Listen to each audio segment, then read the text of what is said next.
साथियों, भारत के महान उद्योगपति श्रीमान धीरू भाई अंबानी ने अपनी मृत्यु के समय जितनी भी उनके पास में संपत्ति थी उसका बराबर बंटवारा दोनों भाइयों में, दोनों पुत्रों में कर दिया। एक मुकेश अंबानी, एक अनिल अंबानी। अब हुआ क्या उसके बाद में कि एक भाई तो सीढ़ी दर सीढ़ी जैसे कोई रॉकेट लॉन्चर बन गया है, विश्व की सूची में शामिल है। मुकेश अंबानी की मैं बात कर रहा हूं। लेकिन इसके ठीक विपरीत तो अनिल अंबानी वो गर्त में चलते ही चले जा रहे हैं। पर्सनल लाइफ, प्रोफेशनल लाइफ, ये छापे वो छापे, सारे जो बिजनेस है वो सब बर्बादी की कगार पर आ गए हैं।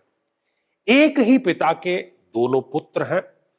साथियों, आज हम जन्म पत्रिका के माध्यम से, सूक्ष्म विश्लेषण के माध्यम से ये जानेंगे कि क्या ऐसी दशाएं, क्या ऐसी ग्रहों की स्थितियां हैं कि एक व्यक्ति जो है वो राजा और दूसरा व्यक्ति है जो कि लगभग रंक जैसा व्यवहार यहां पर करने को मजबूर हो गया है। साथियों, इनकी जो जन्म पत्रिका की डिटेल है वो हमने इंटरनेट के माध्यम से ही प्राप्त की है, जिसको हम यहां पर एक बार आपको बता देना उचित समझते हैं। मुकेश अंबानी जी का जो जन्म है वो 19 अप्रैल 1957 को शाम को 7:53 अदन, जो कि आजकल यमन में है, मध्य एशिया में, वहां पर जन्म हुआ है। उस हिसाब से उनकी ये वृश्चिक लग्न की जन्म पत्रिका आपके समक्ष रही। और अनिल अंबानी की जी का जो जन्म है वो 4 जून 1959 में रात को 10:30 बजे मुंबई, महाराष्ट्र में हुआ है। ये मकर लग्न की उनकी जन्म पत्रिका रही।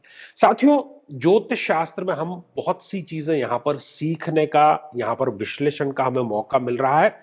एक एक करके हम सभी पर आपको दृष्टिपात करते हैं।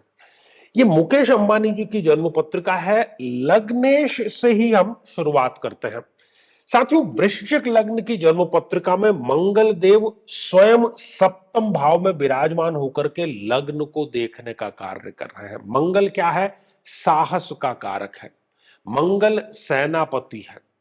तो यहां पर ये साहस भी पर्याप्त दिखाते हैं, कठिन और जोखिम पूर्ण निर्णय लेते हैं और उसमें सफल भी ये अवश्य हो जाते हैं। साथियों, यहां पर लग्न में वो देख करके व्यक्ति जो है निर्णय लेता है और उस निर्णय पर वो बना रहता है। ठीक है, यहां से चौथी दृष्टि मंगल देव ने इस कर्म के भाव पर डाली है, तो जो भी कर्म हाथ में लेते हैं उसमें इनको सफलता अवश्य मिल जाती है। अपनी आठवीं दृष्टि यहां से धन भाव पर, पैतृक भाव पर डाली है, तो जो भी इनको धन पिता से प्राप्त हुआ है उसमें इन्होंने कई गुना बढ़ोतरी की, वो इस मंगल के लग्नेश के प्लेसमेंट के आधार पर। अब आ जाते हैं कि इनका लग्नेश क्या कह रहा है। साथियों, ये मकर लग्न की अनिल जी की जन्म पत्रिका है और शनिदेव त्रिक भाव में, लग्न का स्वामी ही इस त्रिक भाव में विराजमान हो गया है, जाकर के स्वयं उठ करके गड्ढे में चले गए हैं। लग्नेश जो है वो हमारी कुंडली का स्वामी होता है एक प्रकार से। तो यहां पर वो क्या कर रहा है, इस गड्ढे में गिरा करके वो हर एक चीज में देरी कराने का कार्य कर रहा है।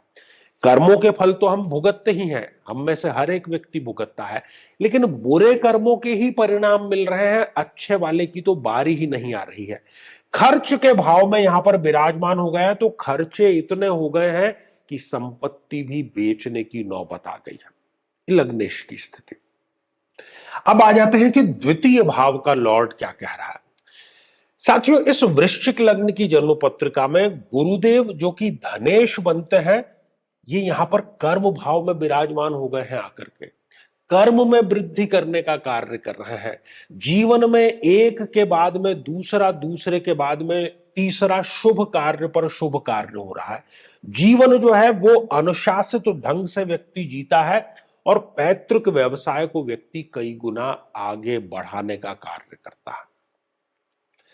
साथियों, इनकी जन्म पत्रिका में द्वितीय भाव के लॉर्ड भी शनिदेव ही बनते हैं और जैसी अपने हमने बात की कि वो सारा खर्च यहां पर पैतृक संपत्ति को ले जाकर के खर्च पे डाल दिया। मतलब स्वयं ने कमाया ना कमाया, लेकिन पिता से जो प्राप्त हुआ था उसको भी खर्चे के पेटे ही डाल दिया गया है। आगे बढ़ते हैं साथियों, बात करते हैं तृतीय भाव की, रिस्क की, जोखिम की। साथियों ये जो तीसरा भाव है, साहस का, मेहनत का, जोखिम का, रिस्क उठाने का भाव है। और यहां पर इस जन्म पत्रिका में वृश्चिक लग्न में शनिदेव एक समग्रह है, बुरे ग्रह नहीं है, वो उठ करके यहां पर लग्न में विराजमान हो गए हैं, तो पूरा सपोर्ट कर रहे हैं। जहां पर भी कोई रिस्क लेकर के काम करेंगे तो भी इनके फेवर में ही आएगा।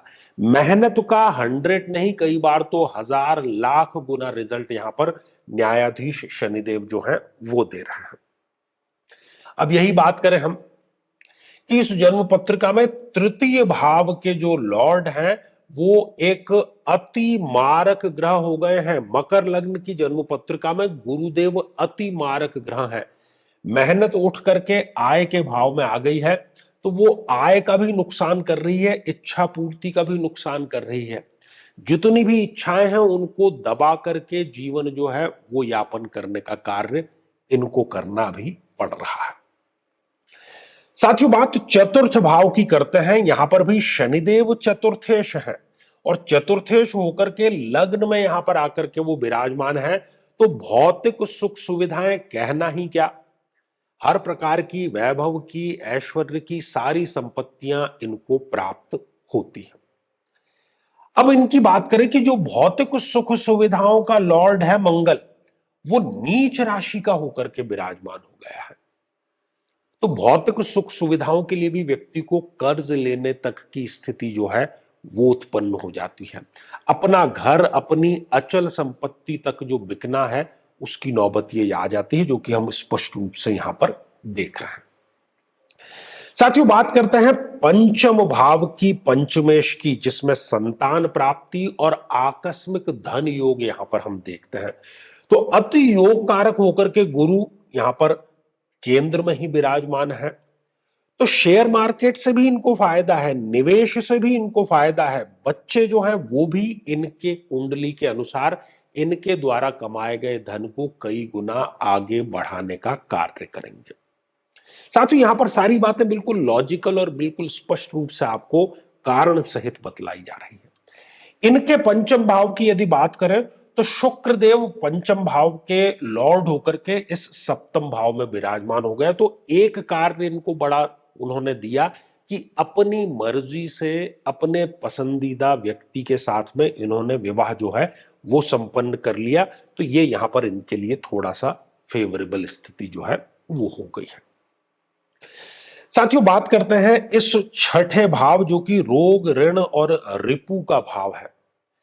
तो छठे भाव का लॉर्ड यहां पर मंगल जो है वो सप्तम भाव में यहां पर विराजमान हो गए हैं, लेकिन मंगल की जैसे कि हम पहले चर्चा कर चुके हैं वो लग्नेश है, इसलिए इस छठे भाव के लॉर्ड होने का उनको किसी भी प्रकार का दोष लगता नहीं। साथियों इनकी जन्म पत्रिका की यदि बात करें तो छठे भाव के जो लॉर्ड हैं वो यहां पर इस पंचम भाव में विराजमान हो गए हैं।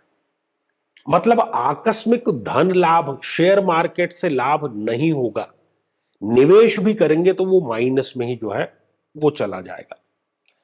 साथियों बात करते हैं सप्तम भाव की। सप्तम भाव के लॉर्ड होकर के जो शुक्र देव हैं वो यहां पर इस छठे भाव में विराजमान हो गए हैं। हालांकि ये गलत हो जाता, लेकिन एक बहुत सुंदर योग यहां पर निर्मित हो रहा है जिसको हम कहते हैं विपरीत राजयोग। शुक्र इस जन्म पत्रिका में 12th हाउस का भी लॉर्ड है, और 12th हाउस का लॉर्ड होकर के इस छठे भाव में विराजमान है, और लग्नेश मंगल बहुत अच्छी स्थिति में है। दोनों शर्तें पूरी हो रही है, त्रिक भाव का लॉर्ड त्रिक भाव में और लग्नेश बहुत अच्छी स्थिति में। तो विपरीत राजयोग का बिल्कुल यहां पर ये जो नमूना है बिल्कुल परफेक्ट है, और इनको उसका लाभ जो है वो अवश्य ही यहां पर मिलता हुआ नजर आ रहा। साथियों इनके यदि हम सप्तम भाव की बात करते हैं तो चंद्रमा जो है वो सप्तमेश बनता है, और एक अति मारक ग्रह है इनकी जन्म पत्रिका में, और अति मारक ग्रह होकर के उच्च का है। एक तो मारक और उच्च का ये पंचम भाव में विराजमान हो गया है, मानसिक तनाव भरपूर देता है। व्यक्ति को ऐसा लगता है कि मैं ये डिसीजन लिया था, जो भी डिसीजन लेता है उसको गलत ही लगता है कि ये गलत मैंने ले लिया। साथियों, बात अष्टम भाव की करते हैं और पुनः वही यहां पर आप देखिए कि इस अष्टम भाव का लॉर्ड छठे भाव में आकर के विराजमान हो गया है। फिर से विपरीत राजयोग की स्थिति, दो दो भावों से अति उत्तम स्थिति, राजसी वैभव की स्थिति। बुध इस छठे भाव में और लग्नेश बहुत अच्छी स्थिति में, विपरीत राजयोग का पूरा फल यहां पर मिलते हुए। यहां पर यदि हम देखें तो अष्टमेश यहां पर सूर्य देव बनते हुए और इस पंचम भाव का नुकसान करने का कार्य कर रहे हैं, आकस्मिक लाभ में कमी कर रहे हैं, बल्कि आकस्मिक हानि जरूर मिल जाती है। आज ये हानि हुई, कल इससे बड़ी हानि, परसों उससे बड़ी हानि। ये अष्टम भाव के लॉर्ड का पंचम में चले जाना। साथियों, बात नवम भाव की, भाग्य भाव की करते हैं। मुकेश जी की जन्म पत्रिका में चंद्रमा अति योग कारक होकर के और इस धन के भाव में विराजमान है।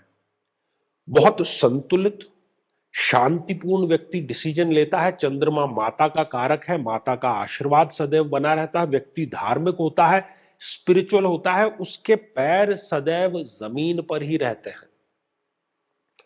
और यदि यहां पर हम बात करें तो इनके जो धन भाव का लॉर्ड है बुध, वो यहां पर लगभग अस्त अवस्था में आ गया है और धन भाव में ही राहु विराजमान है। तो भाग्य, बल्कि ये कहें कि इस नवम भाव में ही राहु विराजमान है, भाग्य स्थान में ही राहु विराजमान है। तो भाग्य को वो बंद करने का कार्य करता है, भ्रमित करने का। जितने भी व्यक्ति लोग इनसे मिलते हैं मित्र बन के, पार्टनरशिप में, वो सारे के सारे धूर्त ही मिले जिन्होंने इनको लूटने का कार्य किया। साथियों, बात करें इस दशम भाव की, तो दशम भाव के लॉर्ड यहां पर सूर्य देव जो हैं वो उच्च राशि के होकर के इस छठे भाव में विराजमान है। ये नुकसान हो जाता, लेकिन विपरीत राजयोग की स्थितियों ने इनको जो है वो बचा लिया है। हालांकि जब भी सूर्य की अंतर्दशा आएगी तो पेट से संबंधित, तो पाचन तंत्र से संबंधित कोई ना कोई ये समस्या जो है वो इनको अवश्य दे सकती है, तो उसमें इनको सावधानी थोड़ी बरतनी चाहिए। अनिल जी की जन्म पत्रिका में दशम भाव के जो लॉर्ड शुक्र देव हैं वो यहां पर सप्तम भाव में आकर के विराजमान हो गए हैं। तो यहां पर ये बहुत बुरी स्थिति नहीं है, ठीक ठाक सी ये स्थिति है।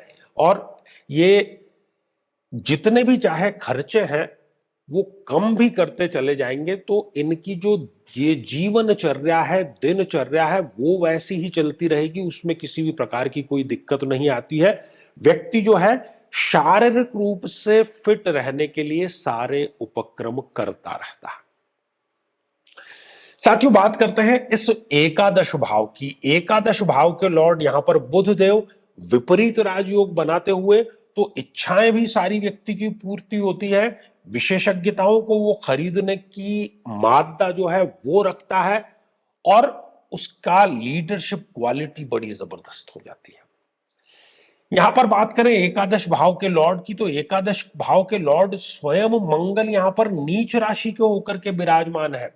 इच्छा पूर्ति होती नहीं, विशेषज्ञता किसी क्षेत्र में है नहीं, विशेषज्ञता है भी तो उसका मटेरियल कोई भी यूज यहां पर नहीं है और लीडरशिप कोई स्वीकार करने को तैयार नहीं। साथियों, बात करते हैं इस द्वादश भाव की, तो यहां पर आप देखिए कि यहां पर शुक्र की राशि में राहु देव यहां पर विराजमान है और शुक्र स्वयं विपरीत राजयोग की स्थिति में है और राहु भी इनको शुक्रवत परिणाम देकर के खर्चे चाहे जितने करें धन में कोई कमी नहीं है और राहु भी इनको आकस्मिक धन सदैव देता रहता है। कई बार तो ये भूल जाते हैं कि कहां पर इन्होंने निवेश किया था और वहां से कितनी धन राशि जो है वो आने की है। साथियों, यहां पर हम इनके धन भाव, इसकी व्यय भाव की यदि बात करते हैं तो व्यय भाव के लॉर्ड उठ करके यहां पर एकादश भाव में चले गए हैं। ये त्रिक भाव के लॉर्ड होकर के आय के भाव में यहां पर चले गए हैं। तो अपने आसपास ऐसे लोगों का जमावड़ा जो कि आपको गलत ही राय सदैव देंगे और उस गलत राय पर चल करके व्यक्ति जो है धीरे धीरे गर्त की तरफ चला जाता है। साथियों, हमने देखा कि विपरीत राजयोग जैसी स्थिति, लग्नेश की बहुत अच्छी स्थिति, शनिदेव की बहुत अच्छी स्थिति, गुरुदेव की बहुत अच्छी स्थिति, उसके कारण ये कुंडली मुकेश अंबानी जी की कुंडली बनी है। और इनकी कुंडली में एक ग्रह भी ऐसा नहीं है, शुक्र थोड़ा बहुत फेवरेबल है, बाकी सारे के सारे जो ग्रह हैं वो विपरीत स्थिति में हैं, अशुभ स्थिति में है, मारक स्थिति में है। इस कारण से यहां पर ये स्थितियां स्पष्ट रूप से हमें नजर आ रही है। साथियों, सारा का सारा जो है वो जीवन ग्रहों का खेल है और इस प्रकार की जो स्थितियां हैं कुंडली विश्लेषण के माध्यम से हमें पता लगती है। एक समझदार आदमी की समझदारी इसी बात में होती है कि वो, यदि समय तो है बदलेगा ही, उसकी फितरत है, तो जब गलत भी समय चल रहा हो तो विवेकपूर्ण डिसीजन ले, और जब सही समय भी चल रहा हो तब भी विवेकपूर्ण डिसीजन ले। साथियों, यदि आप भी चाहते हैं कि आपकी कुंडली का सूक्ष्म विश्लेषण हो, वैज्ञानिक विश्लेषण हो, तो आगामी समय में मैं स्वयं इन शहरों में उपस्थित रहूंगा। आप समय लेकर के मिल सकते हैं या फिर टेलीफोनिक या वीडियो कॉल के माध्यम से भी आप जुड़ सकते हैं।